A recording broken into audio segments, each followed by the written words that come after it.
part of the wrecked fuselage of an US Air Force B52 bomber where it crashed near Palomares, Spain, after colliding with a US Air Force KC135 tanker while refueling on January 17, 1966. AB Photo A crash involving a B52 Stratofortress bomber over Spain in 1966 resulted in 4 nuclear bombs being lost for 81 days. The bombs were not armed, meaning there was no chance of a nuclear detonation. The U.S. personnel involved in the search and Spaniards in the area have lived with the legacy of the accident in the half-century since. Early on the morning of January 16, 1966, a B-52 Stratofortress bomber took off from Seymour Johnson Air Force Base in North Carolina.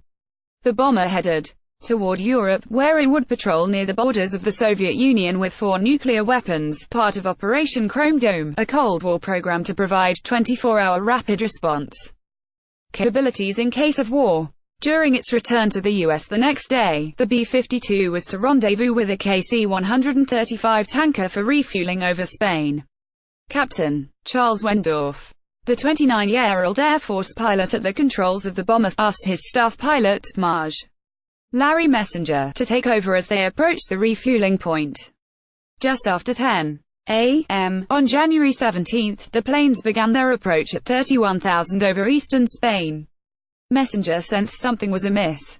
"We came in behind the tanker, and we were a little bit fast, and we started to overrun him a little bit," Messenger recalled, according to American Heritage magazine. "There is a procedure they have in refueling where if the boom operator feels that you're getting too close and it's a dangerous situation, he will call, 'Break away, break away, break away,'" Messenger said. There was no call for a breakaway, so we didn't see anything dangerous about the situation. But all of a sudden all hell seemed to break loose. The largest remaining piece of a U.S. jet tanker. After a collision with a B-52 bomber over southeastern Spain, January 18, 1966.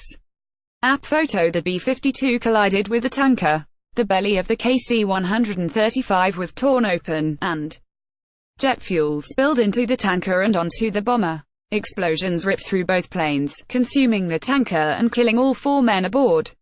3 men in the tail of the bomber were killed, and the 4 other crew members ejected. Captain Ivans Buchanan, strapped into his ejection seat, was caught in the fireball and burned. He crashed to the ground, but survived. Wendorf's and Lieutenant Richard Rooney's parachutes opened at 14,000 feet, and they drifted out to sea where fishermen rescued them. Messenger hit his head during ejection. "I opened my parachute. Well, I shouldn't have done that.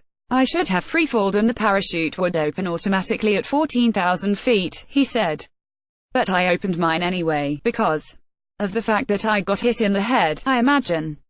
He drifted 8 miles out to sea, where he was also picked up by fishermen. A Spanish fisherman, 5 miles offshore at the time, reported seeing the explosion and a rain of debris. He then saw 5 parachutes, 3 with surviving crew members from the bomber, 2 others carrying half a man, with his guts trailing, and a dead man. Soon after, on the ground in Spain, officers at Air Force bases scrambled to pack the troops they could find, cooks, clerks, and musicians, into buses to head toward Palomares, a coastal farming village in southeast Spain. The wreckage of a US Air Force KC-135 tanker that collided with a B-52 bomber over southeast Spain. Spanish officials in background are searching for bodies. January 18, 1966. AB photo: it was just chaos, John Garmin, then a military police officer, told the New York Times in 2016. Wreckage was all over the village. A big part of the bomber had crashed down in the yard of the school. By the evening of January 17, all the airmen had been accounted for and no villages were hurt. But U.S. personnel continued their search for the 4 nuclear bombs the B-52 had been carrying. Days of searching the bombs, each carrying 1.45 megatons of explosive power, about 100 times as much as the bomb dropped on Hiroshima, were not armed, meaning there was no chance of a nuclear detonation. 1 was recovered intact, but the high explosives in 2 of them, designed to detonate and trigger a nuclear blast, did explode. The blasts left house-sized craters on either side of the village, scattering plutonium and contaminating crops and farmland. There was no talk about radiation or plutonium or anything else. Frank B. Thompson, then a 22-year-old trombone player, told the New York Times in 2016. Nuclear search team members have lunch at Camp Wilson in Palomares Beach, Spain, February 17, 1966. App photo. Thompson and others spent days searching contaminated fields without protective equipment or even a change of clothes. They told us it was safe, and we were dumb enough, I guess, to believe them, he said. The fourth bomb remained missing after days of searching, its absence embarrassing for the U.S. and potentially deadly for people in the area. The Pentagon called on engineers at Sandia National Laboratories in New Mexico, who crunched the available numbers in order to determine where the missing bomb may have landed.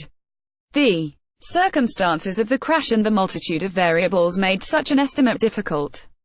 Clues pointed to a sea landing for the fourth bomb, but there was little hard data to indicate where. An H-bomb lost in the crash of two U.S. Air Force planes in January 1966, seen during a recovery operation on April 8, 1966. App photo. An interview with a fisherman who watched 5 members of the bomber's crew land at sea yielded a breakthrough. The dead man was in fact the bomb attached to its parachute, and the half-man, with his guts trailing, was the empty parachute bag with its packing lines trailing in the air. That information led the engineers assisting the search to recommend a new search area, bringing the total area being scoured to 27 square miles, with visibility of only 20 feet in some spots. On February 11, the Navy called in Alvin, a 22-foot-long, 8-foot-wide submersible weighing 13 tons. It had room for a pilot and 2 observers, carried several cameras and a grappling arm, and could dive to 6,000 feet. Alvin's primitive technology made the search a slog. There was no progress until March 1, when they spotted a track on the seabed. 2 more weeks of searching went by before they spotted the bomb, 2,550 feet below the surface, almost exactly in the spot where the fisherman had seen it enter the water. On March 24, divers in Alvin managed to attach a line to the bomb's parachute. Just after 8 p.m., a winch on a Navy ship began to reel in the line. About an hour later, the line broke, sending the bomb back to the ocean floor. They found it again on April 2, resting about 350 feet deeper in the same area. The Navy rigged up another retrieval plan using an unmanned recovery vehicle, but it got caught in the bomb's parachute.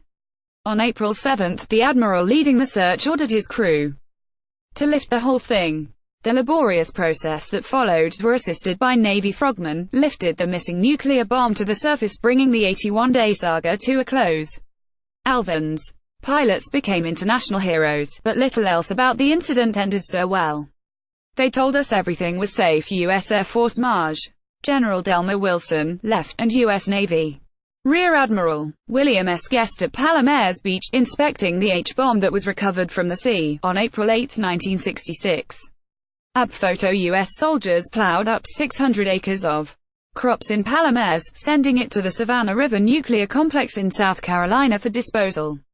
The U.S. government paid $710,914 to settle 536 Spanish claims. The fisherman, who wanted his claim for finding the bomb, sued for $5 million and eventually won $14,566. Madrid, where protesters had chanted "Yankee assassins" during the search, asked U.S. Strategic Air Command to stop its flights over Spain. The airborne alert program, of which Operation Chrome Dome was a part, was curtailed and then ended for good in 1992. The U.S. personnel involved in the search and Spaniards in the area have lived with the legacy of the accident in the half-century since it happened. Despite removing soil in the immediate aftermath, tests in the 1990s revealed high levels of americium, a product of decaying plutonium, in the village. More tests showed that 50,000 cubic meters of the soil remained radioactive.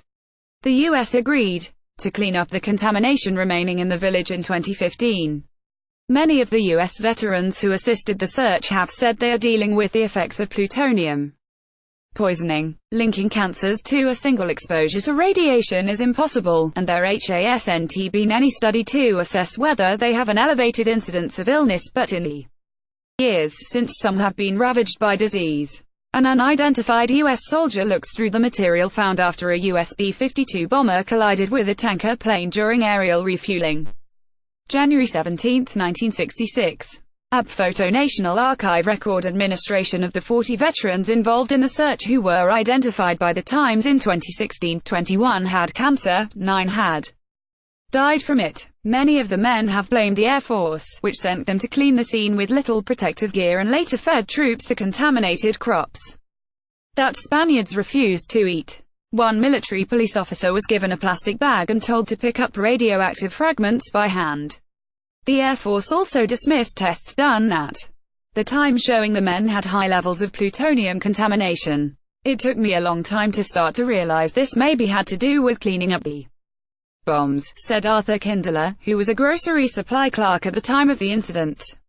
He was so covered in plutonium during the cleanup that the Air Force made him wash off in the ocean and took his clothes. 4 years later he developed testicular cancer and a rare lung infection. He has had cancer in his lymph nodes 3 times since then. You have to understand, they told us everything was safe, Kindler said. We were young. We trusted them. Why would they lie?